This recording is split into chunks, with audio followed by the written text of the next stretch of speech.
আমরা গরিব হতে পারি, তবে আমাদের জীবনে সুখ আছে।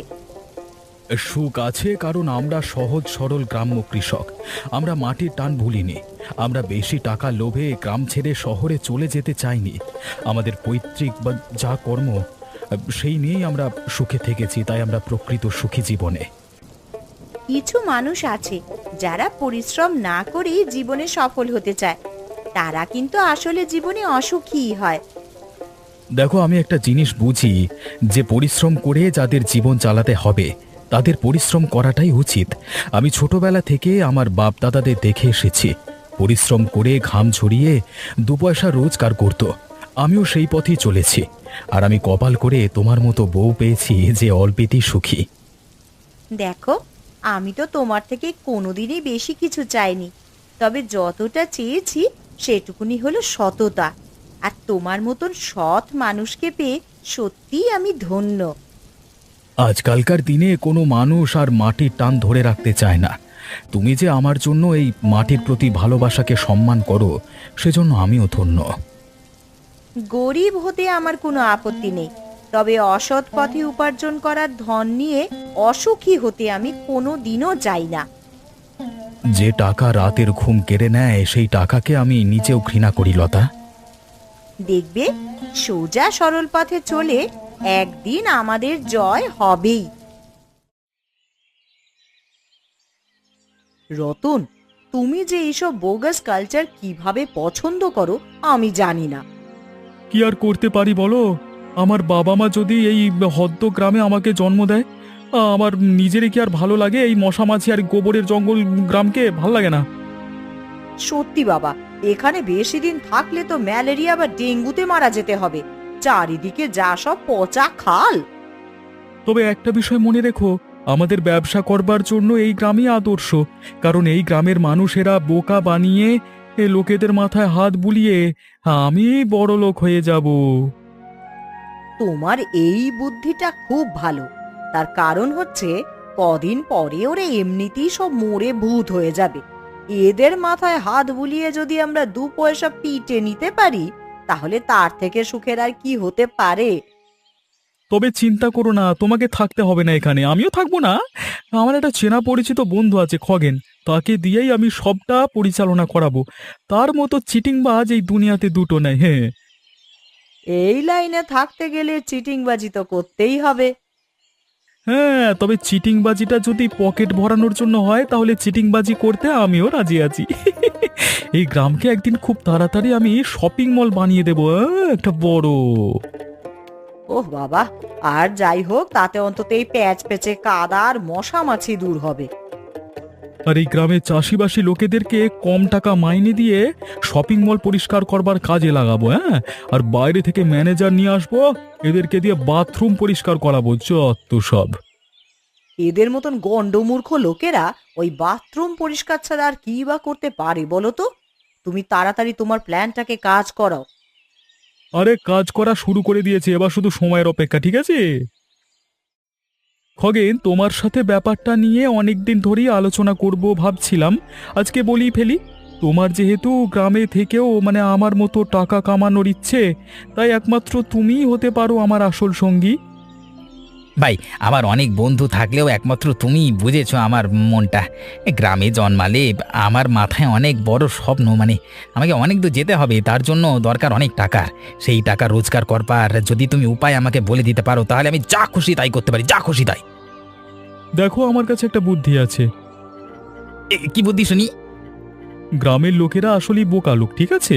তাদের বোকা বানানো খুব একটা মুশকিলের ব্যাপার নয়। তাই আমি চাই আমার যে জমির দালালির ব্যবসাটা শুরু করেছিলাম, সেই ব্যবসায় তুমি অংশীদারিত্ব লাভ করো।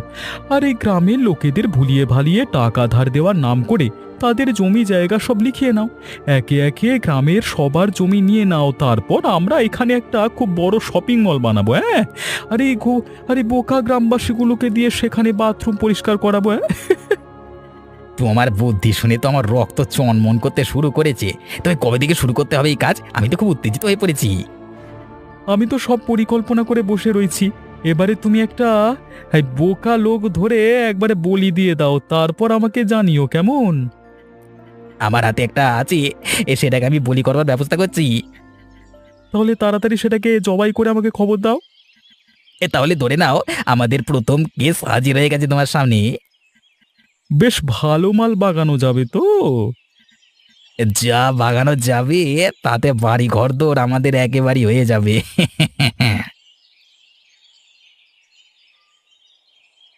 ভাই খগেন, আমার বড় দুঃখ গো। আরে আমরা এক গ্রামের ছেলে, তুমি শুধু দুঃখ দুঃখ করো কেন বলো তো? তোমার দুঃখ আমাকে বলো, আমি তোমার সব দুঃখ দূর করে দেব। বুঝতেই তো পারছো, আজকাল যা মূল্যবৃদ্ধির বাজার, তাতে শুধুমাত্র চাষবাস করে আর দিন চলে না। আমার বউটা ভালো মুখে কিছু বলে না, তবু আমার তো কিছু ইচ্ছে হয় ওর জন্য করার, কিন্তু করতে পারি না। কিছুই হাতে দুটো টাকা নেই বলে। মানে তুমি যদি কিছু টাকার ব্যবস্থা। দেখো, আমার শহরে একজন পরিচিত মানুষ আছে যে খুব কম টাকায় জমি বাড়ি বন্ধক দেয়। তুমি যদি তার কাছে তোমার জমি বাড়ি বন্ধক দাও, তাহলে তোমার হাতে কিছু টাকা চলে আসবে, আর সেই টাকা তুমি কয়েকদিনের মধ্যে শোধ করে দিতে পারবে। আর তাছাড়া যেহেতু আমার চেনাশোনা আছে, তাই আমি বললে সে তোমার থেকে টাকাও চাইবে না, তোমার যখন মন চাইবে তখন দেবে। যদি এমন ভালো সুযোগ সুবিধা হয় তাহলে আমি রাজি আছি। আমি টাকা কখন পাবো বলো তো? তুমি আগে এখানটা সই করে দাও, টাকা তুমি পেয়ে যাবে। এই নাও ভাই, তোমাকে বিশ্বাস করে আমি সই করে দিলাম। বিশ্বাস যখন করেছো তখন বিশ্বাসের অমর্যাদা হবে না। তুমি খুশি মনে বাড়ি ফিরে যাও, মনে করো তোমার সমস্ত সমস্যার সমাধান হয়ে গেছে। ঠিক আছে ভাই খগেন, তুমি যখন বলেছো তোমার উপর ভরসা করে আমি বাড়ি যাচ্ছি। আজকে বাড়ি গিয়ে ভালো মন্দ রান্না করে খেও, কারণ সারা জীবন আজকের দিনটার কথা তুমি ভুলতে পারবে না, কথা দিলাম। তোমার মতো উপকারী মানুষের কথা তো আমি কোনোদিন ভুলতে পারবো না গো। এই যে এটাই গোপালের বাড়ি। এই গোপাল বেটা, বাড়ি থেকে বের হয়ে দেখ, পাওনাদার এসেছে তোর কাছ থেকে টাকা চাইতে। এই গোপাল, তোকে আমরা পুলিশে দেবো তো, কারণ তোরা আমার টাকা নিয়ে গায়েব করে দিয়েছিস তো। কিন্তু আমি তো যে টাকা নিয়েছি সে তো খুব কম টাকা, আর সে তো 2 বছর পরে দিয়ে দেওয়ার কথা ছিল। এই দেখো, কাগজে স্পষ্ট লেখা আছে তুমি 1 সপ্তাহের মধ্যে টাকা দিয়ে দেবে, আর সেজন্য তুমি তোমার জমি বাড়ির সমস্ত কিছু আমার কাছে বন্ধক দিয়ে দিয়েছো, তাই না? তা আদালতের কাছে তুমি সই করে দিয়েছো নিজের হাতে। তা তুমি যদি এখন বেঁকে বসো, তাহলে আমরা পুলিশ নিয়ে এসে তোমাকে বাড়ি ঘর থেকে উচ্ছেদ করে দিয়ে তাড়িয়ে দেবো, তারপর জেলে ঢোকাবো। কারণ টাকা দিতে না পারলে এসব কিছু আমার তো। কিন্তু খগেন তো আমাকে অন্যরকম কথা বলেছিল। আরে খগেন তোমাকে কি বলেছিল আমি জানি না, কিন্তু টাকা আমার, সই আমার নামে হয়েছে, তাই আমার অধিকার আছে তোমাকে কথাগুলো বলে যাওয়া, ঠিক আছে? ভাই খগেন, তুমি আমাকে মিথ্যে কথা বলে এরকম ফাঁসালে কেন? মিথ্যা কথা বলে ফাঁসাইনি, তুমি নিজেই তো সই করে দিও সমস্ত কিছু দেখে শুনে। এখন আমার খালি দোষটা দিচ্ছ কেন? আমি তোমার উপরে বিশ্বাস করে কাগজে সই করে দিয়েছিলাম, তার বদলে কিনা তুমি আমাকে এত বড় ঠকালে। ওপরওয়ালা কখনো তোমার ভালো করবে না, দেখে নিও। আর এসব নাটকের কথা পরে শোনাবে, এখন তোমরা টাকা জোগাড় করো, 2 দিন সময় দিচ্ছি, না হলে তোমাদেরকে বাড়ি ঘর থেকে তাড়িয়ে দেওয়া হবে, ঠিক আছে? যদি বেশি বাড়াবাড়ি করো তাহলে গায়ে হাত তুলতে বাধ্য হবো আমরা, সাবধান করে দিয়ে গেলাম।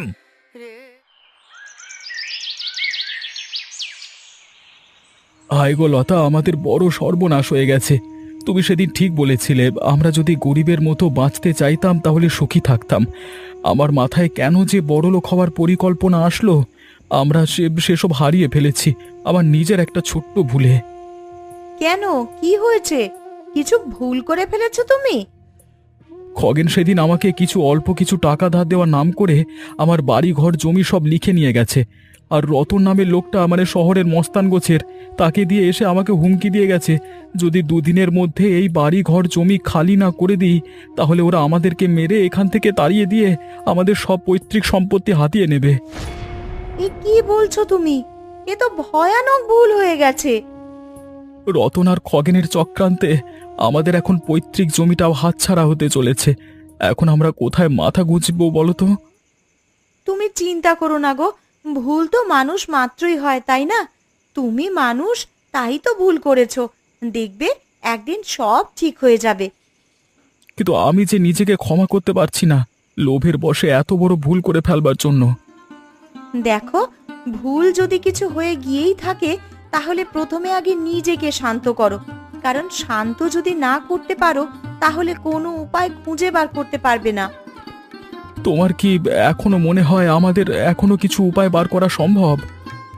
অবশ্যই সম্ভব, শুধুমাত্র নিজের ওপরে ভরসা হারালে চলবে না, আর উপরওয়ালার উপরে আস্থা রাখতে হবে। ঠিক আছে, আমি সেটাই চেষ্টা করব। শোনো, ফাঁদে যে মাছ আটকেছে তাকে আর ছাড়লে চলবে না। তুমি ওর জমিটা হাতিয়ে নাও, তারপর দরকার হলে ওকে কিছু পয়সা দিয়ে কম দামে জমিটা কিনে নিয়ে শহরে গিয়ে 4 গুণ দামে বিক্রি করে আমরা সব টাকা ভাগাভাগি করে নেব। ইচ্ছে তো আছে 1 পয়সাও না দেওয়ার, তবু যদি শেষ পর্যন্ত বেঁকে বসে তাহলে অল্প কিছু টাকা হাতে ধরিয়ে দিতে হবে। হ্যাঁ, সেটাই বলছি, যে করেই হোক জমিটা হাতিয়ে নাও আগে। তোমার শহরে লোক জানাশোনা আছে তো, যারা এই ধরনের কাজ করবার করে? আর এই কাজ কারবার করতে করতে আমার মাথার চুল পাকিয়ে ফেললাম। আর শহরে চেনা লোক থাকবে না? শহরে এরকম প্রচুর লোক আছে যারা জমি নিয়ে মিথ্যে দালালি করে আজকে কোটি কোটি টাকা কামিয়ে বসে আছে। আমরাও খুব তাড়াতাড়ি তাদের দলে নাম লেখাতে চলেছি। আর সেই আনন্দেই আমার আজকাল রাতে ঘুম আসছে না। পরের ঘাড়ে কাঁঠাল ভেঙে বড়লোক হওয়ার থেকে ভালো উপায় কি আর আছে বলো? যেখানে আমি আর তুমি সঙ্গী হয়েছি সেখানে পরের ঘাড়ে কাঁঠাল ভাঙাটা তো খুব সাধারণ ব্যাপার। আমাদের লক্ষ্য পুরো গ্রাম এভাবেই আমরা হরপ করে নেব। একদিন ওই বোকাদের গ্রাম হবে আমাদের নিজেদের, আমরা নিজেদের স্বপ্ন সফল করব সেখানে। হ্যাঁ, আর ওই লোকগুলো পড়ে থাকবে আমাদের পায়ের নিচে।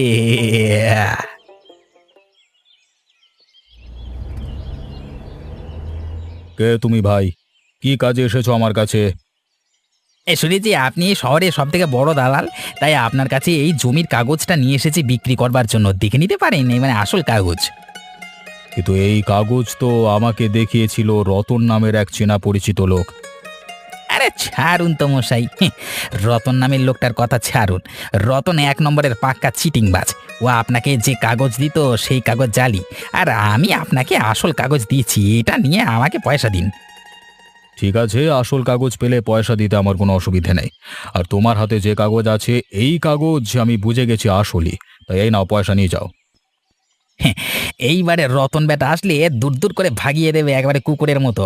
আর জেনে রাখবেন, এই খগেন একমাত্র দিতে পারে আপনাকে আসল কাগজ, আর কেউ না। তবে জানো তো, এই লাইনটা কিন্তু খুব খারাপ লাইন, খুব সাবধানে চলবে কিন্তু। এই লাইনে যেমন দুদিনের লোকের উন্নতি হয়, তেমন দুদিনে লোকের পতনও হয়। রাতারাতি যেমন লোকে বড় লোক হয়, তেমন রাতারাতি সর্বস্ব খুইয়ে গরিব হয়ে যায়। আপনি চিন্তা করবেন না, আমি শুধু বড় লোক হতে এসেছি, গরিব হতে নয়। আমার মতো বুদ্ধিমান লোক আপনি এ তল্লাটে আর পাবেন না, আমাকে ভরসা করতে পারেন। ঠিক আছে, এত বড় কথা যখন বলছো, তোমার উপরে একবার ভরসা করি দেখি। ঠিক আছে, আবার দেখা হবে আপনার সাথে, হ্যাঁ, নতুন কাগজ নিয়ে। তো এই পরের বার দামটা কিন্তু একটু বেশি চাই। এবার একটু তাড়াহুড়োর মধ্যে আছি বলে সস্তায় দিয়ে দিলাম। জানেন তো, এইসব কাজকর্ম করতে গেলে কত রকমের বাড়তি হ্যাপা পোহাতে হয়। আর সে তো ঠিক আছে, তুমি এরপরে কাগজ নিয়ে এসো ভালো করে। তো ভালো কাগজ যদি হয় তাহলে তোমার দাম বাড়িয়ে দেবো, চিন্তা করতে হবে না। ঠিক আছে, আমি এখানে আসি তবে, হ্যাঁ।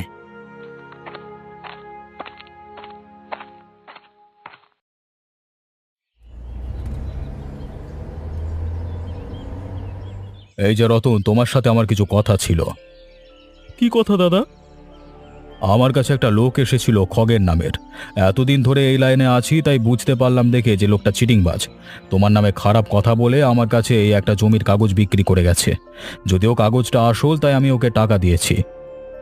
কি বলেন? কি লোকটার নাম খগেন? কাগজটা একবার দেখাতে পারবেন আমাকে? হ্যাঁ, কাগজটা তো আমার ড্রয়ারই আছে, নাও দেখো। এটা তো আমার কাগজ। আমার সাথে ব্যবসা করতে এসে কিনা লোকটা আমাকে এইভাবে ঝোলালো। আমার থেকে লাইন বুঝিয়ে নিয়ে কিনা আমার পেছনে লাথি মেরে নিজের কাজ গুছিয়ে বেরিয়ে গেল। কেন, জমিটা কি তোমার নামে ছিল নাকি? হ্যাঁ, আমরা দুজনে মিলে জমিটাকে কবজা করেছিলাম, আর আমি ওকে এই ব্যবসার আটঘাট বুঝিয়েছি। বুঝলে তো, এই ব্যবসাতে কাউকে ভরসা করতে নেই। তুমি একটাই ভুল করেছো জীবনে, যে তুমি ওই শয়তান লোকটাকে ভরসা করেছো। আমি কিন্তু লোকটাকে দেখি বুঝেছিলাম শয়তান, তাই আজকে তোমাকে রাস্তা দিয়ে যেতে দেখে নিজে ডেকে সবকিছু বললাম। যাই হোক, এবার ভুল হয়ে গেছে, এরপর থেকে আর কখনো বিশ্বাস করব না ওকে। আজ তো বুঝতে পারছি আমি প্রতারিত, তবে এই প্রতারণার শোধ আমি নেবই। তবেই আমার নাম রতন। একটা দুদিনের গ্রামের লোক এসে আমাকে ঠকিয়ে চলে যাবে, সেটা আমি কখনোই মেনে নিতে পারবো না। কথাটা আমি আপনার সামনে বলে গেলাম। কি হয়েছে গোপাল, তুমি এরকম ভাবে বিধ্বস্ত অবস্থায় আমার কাছে এসেছো কেন? বাবু, আপনি তো একসময় জমির অফিসে চাকরি করতেন, আমাকে বাঁচান বাবু, আমার বড় সর্বনাশ হয়ে গেছে। জমির বিষয়ে কোনো সমস্যা হলো নাকি তোমার আবার? গ্রামের খগেনকে বিশ্বাস করে আমি বড় ভুল করে ফেলেছি। ও আমাকে কিছু টাকার বিনিময়ে আমার জমির সব কাগজ নিয়ে শহরে একটা লোকের কাছে বেচে দিয়ে, মানে আমি আজকে জানতে পেরেছি আমার ঘর বাড়ি দৌড় সব মানে মানে ওরা অধিকার করে নিয়েছে। ওই খগের লোকটা এরকম খারাপ? হ্যাঁ, দাঁড়াও তো, আমি সব কিছু ঘেটে দেখছি কোথাও কিছু গন্ডগোল আছে কিনা। দয়া করে আমাকে বাঁচান বাবু। আরে এই তো পেয়েছি। এই জমি তো কাউকে বেচা সম্ভব নয়, তুমি বেঁচে যাবে গোপাল, আমি তোমাকে বাঁচিয়ে নেব। গ্রামের মধ্যে সবাইকে ডেকে বিচারের আসন বসিয়ে ওই খগেন আর রতনের পর্দা ফাঁস করব। ওদের জোচ্চুরির কারবার আমি তুলে দেব। তোমার এত বড় যারা সর্বনাশ করবার চেষ্টা করছে, দরকার হলে তাদেরকে আমি পুলিশে দেব, জেলের ভাত খাওয়াবো।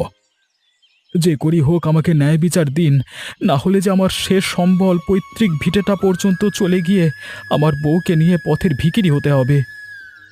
আর চিন্তা করো না গোপাল, বললাম না সব কিছু ঠিক করে দেব আমি।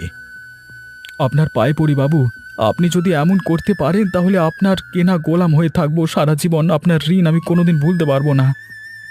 আরে সব ঠিক হয়ে যাবে, তুমি এখন শান্ত হয়ে বাড়ি যাও। ঠিক আছে, আপনি যখন ভরসা দিয়েছেন তখন আমি শান্ত হয়ে বাড়ি যাচ্ছি, আপনার উপর শেষ ভরসা রেখে।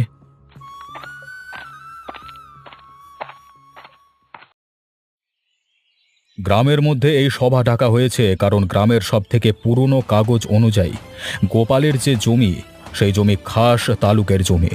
সরকার নিজে ওই জমি গোপালের পূর্বপুরুষকে দান করেছিল, তাই ওই জমি কখনো বিক্রি করা সম্ভব নয়। সুতরাং এখান থেকে প্রমাণ হচ্ছে যে খগেন আর রতন গোপালের থেকে অল্প টাকার বিনিময়ে ঠকিয়ে জমির কাগজে সই করে বিক্রি করবার চেষ্টা করেছে। তবে সেই বিক্রি কখনোই সিদ্ধ হওয়া সম্ভব নয়। তাই খগেন আর রতনকে আমি পুলিশে দিচ্ছি, যাতে ওরা নিজেদের ভুল স্বীকার করে জেল খাটে। বাবু দোহাই আপনার, আমার কোনো ক্ষতি করবেন না, আমি শুধুমাত্র জমির ব্যবসা করতে চেয়েছি। কিন্তু ওই খগের লোকটা গোপালকে ঠকানোর পরিকল্পনা করেছে। আর তাছাড়া জমি আমাকেও দেয়নি, আমাকে ঠকিয়ে এসে শহরে একটা বদমাইশ লোকের কাছে সবকিছু বিক্রি করে দিয়েছে। তোমার মুখে এত বড় বড় কথা মানায় না রতন। তুমি এই গ্রামে জন্মেও গ্রামের মানুষের সাথে এত বড় খারাপ কাজটা করতে পারলে। তুমি শিক্ষিত হয়ে এসেছিলে শহর থেকে, তাই তোমাকে নিয়ে আমি গর্ববোধ করতাম। কিন্তু এত বড় খারাপ কাজটা তুমি যখন করিয়ে ফেলেছো, তখন তোমাকে নিয়ে আমার আর কোনো গর্ব নেই। তুমি চুপ করে দাঁড়িয়ে থাকো। এ বাবু, আমার কাছে যা টাকা পয়সা আছে না, সব সব ফেরত দিয়ে দেবো। হ্যাঁ, মানে এই গোপালের পরিবারের মুখের দিকে তাকিয়ে আমি ফেরত দিয়ে দেবো। মানে আমার ভুলে গেছি মানে। শেষবারের মতো তোমাকে আমি ক্ষমা করে দিলাম। তোমার মুখের দিকে চেয়ে এবং বেশি করে তোমাদের পরিবারের মুখের দিকে চেয়ে। পরের বার হলে কিন্তু ক্ষমার কোনো আশা রাখবে না। ধন্যবাদ বাবু, আর কখনো এরকম খারাপ কাজ হবে না, আমি কোনোদিন জড়াবো না। আমিও নিজের ভুল বুঝতে পেরেছি বাবু, আমি আর কখনো এরকম খারাপ কাজ করবো না। তবে খগেন, তুমি তোমার সবকিছু নিয়ে এই গ্রাম থেকে চলে যাও। তোমার এই গ্রামে থাকবার আর জায়গা হবে না। আরে রতন যে, কেমন আছো তুমি? তোমার চেহারা এত খারাপ হয়ে গেল কি করে? তুমি শুধু আমাকেই দেখছো, নিজের অবস্থাটা দেখেছো একবার? দেখো তো, মনে হচ্ছে খেতে পাও না ভালো করে। জীবনে যা পাপ করেছি তার জন্য এরকম পথের ভিখিরি হয়ে ঘুরছি। গোপালের জমি হরপ করবার পাপে সেই যে গ্রাম ছাড়া হলাম, তারপরে শহরে এসে দেউলিয়া হয়ে পথে পথে ঘুরে বেড়াচ্ছি। আসলে এই জীবনে বুঝে গেছি বিশ্বাসঘাতকতার সাজা সব থেকে ভয়ানক, আর সেই ভয়ানক সাজাই আমি পাচ্ছি। আমিও তো সাজা কম পাচ্ছি না। আমার বউ আমাকে ছেড়ে চলে গেছে, যার জন্য এত কিছু করতে চাইলাম সে আমাকে ছেড়ে চলে গেল দিনের শেষে। আসলে আত্মনৈতিকতা শূন্য হলে এমনটাই হয় মানুষের।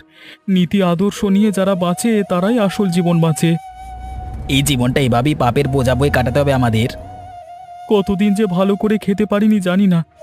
দেখো, তুমি গ্রাম ছেড়ে বেশি টাকা রোজগারের লোভে শহরে এসে ভিখিরি। হ্যাঁ, আর তুমি শহরে জন্মে নীতি আদর্শ বিসর্জন দিয়ে পথের ভিখিরি। আসলে আমাদের দুজনের অবস্থা একই মুদ্রার এপিঠ ওপিঠ। দুজনে আমরা কেউ ভালো নেই, ভালো আছে হয়তো এই গোপাল আর অবিনাশ বাবুরা। ওরা ভালো থাকতে বাধ্য, কারণ ওরা নীতি আদর্শের পথে চলেছে আর আমরা চলেছি মিথ্যের পথে। আমাদের জীবনে আর কোনো গতি নেই গো বন্ধু, এভাবেই চলবে আমাদের জীবন, পথে পথে ভিখিরির মতো।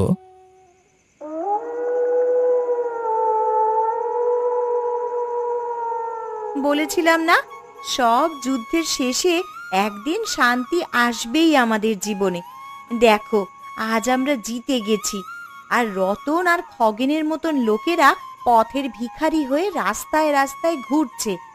এই গ্রামে জন্মেও যাকে এই গ্রাম থেকে চলে যেতে হলো শাস্তি পেয়ে, এর থেকে খারাপ আর কি হতে পারে? আমিও তো লোভ করেছিলাম বলেই শাস্তি পেতে হলো। একটা কথা মনে রাখতে হবে জীবনে, যে লোভে পাপ আর পাপে মৃত্যু। আমরা ভবিষ্যতে আর কখনো লোভ করব না গো। আমাদের জীবন যেভাবে চলছে সেভাবেই আমরা সহজ সরল আর সৎ পথে জীবন কাটাবো। সেভাবে জীবন কাটানোর জন্য তোমার মতো একটা জীবন সঙ্গিনীকে আজীবন আমার পাশে চাই। এমন ভাবে বলছো যেন আমি তোমাকে ছেড়ে চলে যাব। কোনোদিনও কল্পনাও করবে না যে আমি তোমাকে ছেড়ে চলে যেতে পারি। আমি তোমাকে ভালোবাসি লতা। আমিও তোমাকে খুব ভালোবাসি। আমাদের যে মাঠে ঘাটে চাষির জীবন, সেই জীবন নিয়ে আমাদের সুখের জীবন। তুমি যদি এতে সুখী হও, তাহলে এর থেকে বড় সুখ আমার জীবনে আর কিছু নেই। ঠিক আছে, এখন ঘুমিয়ে পড়ো। কাল সকালে আবার উঠতে হবে তো। সকাল সকাল মাঠে যেতে হবে। হ্যাঁ চলো, দিনের শেষে শান্তিতে ঘুমোতে তো বাড়ির থেকে বড় আর কি হতে পারে বলো।